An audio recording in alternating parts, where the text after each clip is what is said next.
جب آپ صلی اللہ علیہ وسلم مکہ مکرمہ کے اندر داخل ہوتے ہیں، سورۃ الفتح اور سورۃ النصر کی آپ صلی اللہ علیہ وسلم تلاوت فرما رہے ہیں، اور انتہائی عاجزی اور انکساری کے ساتھ آپ کا سر مبارک اونٹ کی کوہان کے ساتھ لگ رہے ہیں۔ مکہ کے لوگ سامے ہوئے ہیں، ڈرے ہوئے ہیں، آج ہماری خیر نہیں ہے، ہم نے کیا سے کیا حضور کو تکلیفیں نہیں پہنچائی، ہم تو ہجرت کے موقع پر قتل کے در پہ تھے، ہم نے حضرت بلال کو اتنی تکلیفیں دی، ہم نے حضرت صہیب کو اتنی تکلیفیں دی ہیں، آج ہماری خیر نہیں ہے۔ لیکن آپ صلی اللہ علیہ وسلم کی کمال شفقت، کمال رحمت، آپ صلی اللہ علیہ وسلم نے فرمایا کہ اے مکہ والے، لا تثریب علیکم اليوم، آج تمہارے اوپر کوئی ملامت نہیں، آج میں تمہارے ساتھ وہی معاملہ کرتا ہوں جو حضرت یوسف علیہ السلام نے اپنے بھائیوں کے ساتھ کیا، آج سب کا تمہاری خطاؤں کو معاف فرما دیا، اور یہ اعلان فرما دیا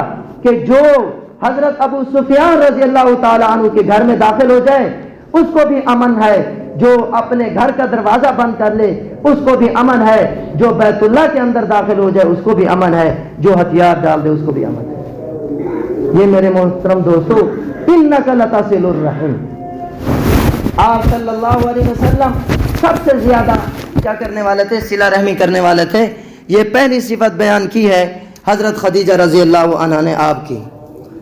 اس سے یہ بات ثابت ہوئی کہ آیات یہ تو حضور صلی اللہ علیہ وسلم کی ان کے چہرے کے سامنے تعریف ہے، اور چہرے کے سامنے تو ایک حدیث کے مطابق جو تعریف کر رہا ہے تو اس کے منہ میں مٹی ڈال دو، تو اس کا جواب یہ ہے کہ جو تعریف کر رہا ہے اگر وہ تعریف حق ہو تو اس میں کوئی حرج نہیں ہوتی۔ جیسے حضرت خدیجہ رضی اللہ عنہا نے آپ کی تعریف کی، آپ کی تعریف بالکل حق تھی۔ ہاں وہ تعریف جائز نہیں ہے جو مفضی الی الباطل ہو، ایک ظالم آدمی ہے لوگوں کے اوپر ظلم کر رہا ہے، اس کو یہ کہہ رہے ہیں آپ تو بہت اچھے آدمی ہیں، آپ تو بڑے رحم دل ہیں، اس کو یہ کہہ رہے ہیں تو یہ تعریف یہ جائز نہیں ہے، یہ مفضی الی الباطل ہے۔ انک لتصل الرحم، اے محمد صلی اللہ علیہ وسلم آپ اپنے رشتہ داروں کے ساتھ صلہ رحمی کرتے ہیں۔ میرے محترم دوستو، آج ہم تھوڑی سی بات کے اوپر اپنے رشتہ داروں سے کٹ جاتے ہیں۔ بیٹے کی باپ کے ساتھ جھگڑا ہے، بیٹے کا ماں کے ساتھ جھگڑا ہے، بیٹے کا چچا کے ساتھ جھگڑا ہے، چچا کا بھتیجے کے ساتھ جھگڑا ہے۔ یہ اسلامی تعلیمات نہیں ہے۔ میرے محترم دوستو، محبت اللہ کی رضا کے لیے، بغض بھی اللہ کی رضا کے لیے۔ فرمایا کہ یہ تو مسلمان کی شان نہیں ہے کہ وہ کسی مسلمان سے 3 دن سے زیادہ قطع تعلقی کرے۔ ہم حضور صلی اللہ علیہ وسلم کی شریعت مطہرہ کو سامنے رکھیں، اپنے قول کو، اپنے فعل کو حضور صلی اللہ علیہ وسلم کی سنت کے مطابق لائیں۔ انشاءاللہ دنیا بھی ہماری کامیاب، دنیا میں بھی ہم کامیاب ہو جائیں گے۔